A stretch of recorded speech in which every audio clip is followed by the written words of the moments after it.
Welcome viewers. Today we are going to do chapter 2, which is methods of inquiry in psychology. We'll be doing experimental method today and along with that correlation method. Experiment is a very unique method not just to psychology but a lot of scientific research. Experiment as a method basically means understanding the relation between cause and effect. So there has to be a reason and there has to be a consequence. So cause and effect, remember this word, cause and effect relationship is being studied. That's the same thing which is mentioned in the definition also. Now this cause is being manipulated by the experimenter or the researcher.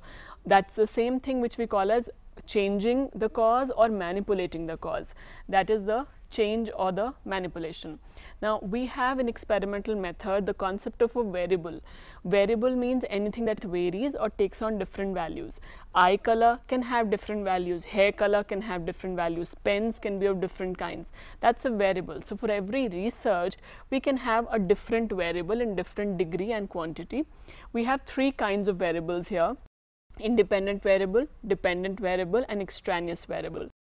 Now the purpose of research is basically to enhance the effect of independent variable on dependent variable and to reduce the third one, which is extraneous variable. Let's understand what are these three kinds of variable. Independent variable, a variable or condition of an event which is selected by the experimenter for manipulation or variation. For example, teacher's classroom behavior is an independent variable which affects the student's performance.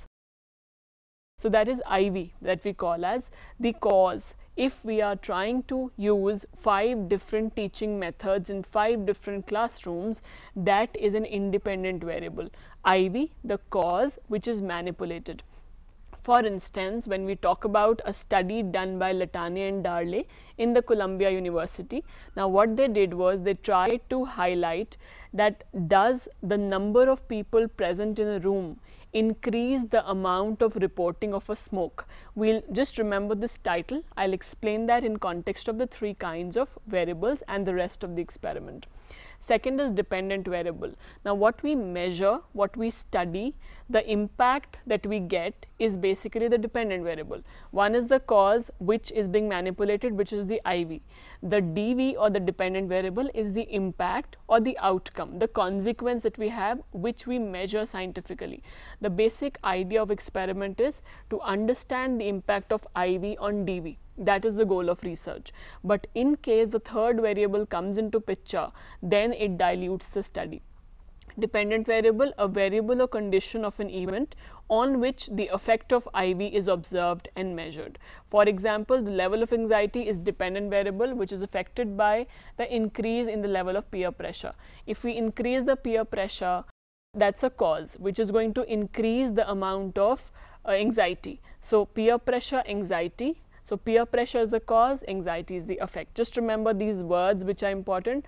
IV is the cause and that comes in the beginning, which is manipulated by the researcher. The impact which is measured is the DV, which is the effect. Third is the extraneous variable. Now this is a very irrelevant variable. Variables which are other than the IV, and that has an impact on the research will spoil the research. So the basic idea is to control these variables so that the better impact of IV is on DV. Variables other than IV which define the dependent variable and influence the results of the study and make the interpretation of findings difficult. So obviously these have to be controlled. For instance, if the researcher is working on a research study like Latania and Darley were studying, in that particular experiment, the amount of smoke was an extraneous variable.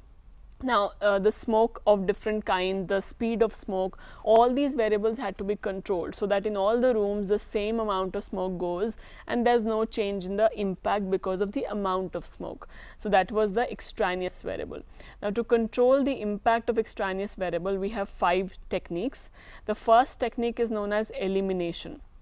Elimination, for instance, I am wanting to eliminate the impact of sound.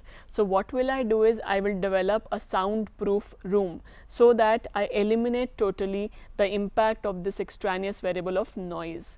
Second is holding the behavior constant. Now a particular behavior, if I have to hold constant, let's say I have to hold gender constant. So in that case, I am going to use only one gender, but obviously that would mean I cannot apply my findings to the other gender. So that research will be limited, but that does control this extraneous variable. Third is matching, a very interesting technique. Now here what is done is different levels are matched. For example, I have to take a variable which is within me of intelligence.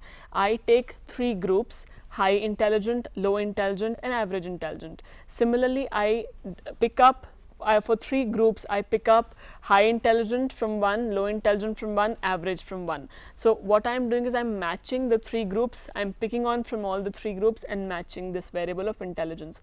Similar can happen for socio-economic status. Suppose I have to take high class, high social class, average social class and middle social class. So I will pick on all these 3 and form groups accordingly. Next technique is counterbalancing technique. Counterbalancing is basically sequence effect. When you are doing an experiment, you go in a particular order. Let's say there are 2 variables or 2 conditions, A and B. We go in an order A, B, A, B. Now here what happens is monotony sets in, tiredness sets in, boredom sets in, repetition sets in, memory sets in.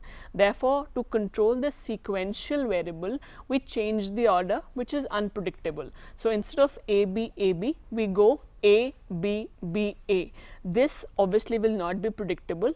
It will cut down on all the negatives of same sequence repetition. Last method is random assignment. Now this particular method says that we divide the groups. Suppose it's a lottery system, it's more simple to explain. It's a lottery system. I put all the names of children who are going to participate in a debate. I put their names in a bowl and I pick out in a very unbiased manner, so that there is no discrimination. One child will not come up and tell me, ma'am, you did not choose me. The other child will not say that you preferred the other child. So therefore, this is a very unbiased system where the whole sample is selected in a manner that everybody is given a fair chance. Everybody gets a chance to represent themselves. That is the last step. Let's move on. We have 2 concepts, experimental and control groups. Now this is a very important concept again. Experimental group basically says the group where we are using the independent variable. So in the group that independent variable is used, that is experimental group. In the group which is exactly the same as the experimental group, that is the control group, except for the addition of independent variable. So independent variable is not there, that is the only change, otherwise the 2 groups are exactly similar. So what will happen and why are we taking these 2 groups is because if the result is the same in both the groups, obviously we know there was no impact of IV on DV. If the result is different, we know, because it's a control group which is telling us that IV wasn't there, still the impact is the same. So therefore IV did not have the impact on DV. That is the whole idea. Now in the Latane-Darley experiment, let me tell you all the concepts. The basic factor of IV here, independent variable, was the number. There were 3 rooms in which the participants were sent. The first room was where nobody was present. So that nobody was present was a control group. Second group where the people were present who were responding to what the experimenter was saying. If the experimenter was saying go and report the smoke, the amount of smoke entering the room, they were reporting it. If the experimenter was saying don't report, they were not. So they were listening to what the experimenter was saying. Third group again had people who were not exactly going and reporting the smoke because experimenter had told them to do so. So these were the 3 groups. Now in these 3 groups, the amount of smoke was exactly the same. Now in this research study, what was done was the participants were sent and told that your interview will be taken, and there was a questionnaire given to them, a question list given to them. They had to fill it up, and when they were filling it up, automatically smoke filled the room. They were not prepared for that. So in the group where there was nobody, maximum number of reporting happened. This was the control group. Because there was no IV here, so there was no impact. Maximum reporting happened. Second group where the confederates or the researchers, people were there, they did not go and report the experiment. Again, the reporting of the people reduced. This was the impact of IV on DV. Reporting was actually the dV, so that it reduced when the number of people were less. So, number of people was the cause, reporting was the effect. Number of people IV, reporting was the dV, and of course that was variable because experimenters' own people did not report it. Looking at them, the actual experimentees also did not go and report. Let's look at the types of experiments. There are two major types of experiments: field experiments and quasi experiments. Field experiments happen in a laboratory, in a very controlled setting, in a setting which is actually meant for that particular experiment. That's a field experiment. Quasi experiment is basically talking about as if experimentation. After an earthquake, obviously the earthquake cannot be created. The variable here cannot be manipulated. The variable can only be selected. That is quasi experimentation, where there cannot be any change, any modification, whatever is there. Only groups can be divided, variable can be selected, and that's about the experimental study. Let's move on to the advantages and the disadvantages of experimental method. Convincing evidence of cause and effect relationship. That is the beauty of an experimental method. We are basically trying to study the cause and the effect. It's a very strong prediction, very accurate prediction, very scientific prediction of cause and effect relationship. It's a very good scientific method, very well designed scientific method, therefore results are very good. It is very accurate. It is highly controlled, therefore again accuracy increases.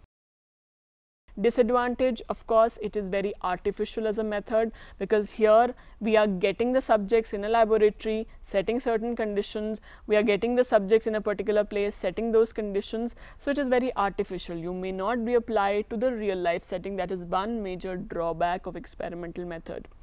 That is why we say it can only stimulate certain conditions in a lab. You cannot have every kind of experiment in a lab. You can only have certain kinds of experiments in a lab. So, that is a limitation of it. Low external validity, we obviously mean that you cannot generalize it, apply it to every setting. Not feasible for studying all kinds of problems. You cannot deprive people of food for 2 days and study them. That's very unethical again. You cannot give them electric shocks and study. That's again very unethical. Difficult to know and control all types of research variables. You cannot study everything. Let's move on to the next topic, which is correlational research. Now, the two methods, you can understand it together. Experiment studies cause and effect relationship, correlation studies causal relationship. So, one was causal relationship, this is causal relationship. Basically means that the two variables happen to occur together. It is not that the two are causing each other, it is just that the two happen to occur together. So, that one can be predicted with the other, but not always with a guarantee, because the two happen to occur together. For example, high amount of smoking and heart problems exist together. Now, this is both the variables of the research are going together, but it may not happen that if one increases, the other also increases. That is a correlation method. Let's look at the major concepts of correlation. We have the degree and the direction of correlation. Degree basically means a perfect correlation, which is 1, and closest to that 0.80, 0.60, 50 is the 0.50 is the average correlation. Similar to that, we have the direction. Direction basically means the if both the variables increase, it's positive direction. If both the variables decrease, it's positive again. If one variable goes high and the other goes low, it's negative correlation. And if there's no relation, then it's zero correlation. That is about correlation method. Let's summarize. We talked about experimental method with the concepts of what is experiments, cause and effect. Then we had variable, IV, DV, extraneous variable. Extraneous had 5 kinds of control methods. Advantages, disadvantages again we covered. Types of experiments we covered. And then we moved on to correlation methods and its basic relation with experimental method. That's about it for today. Thank you.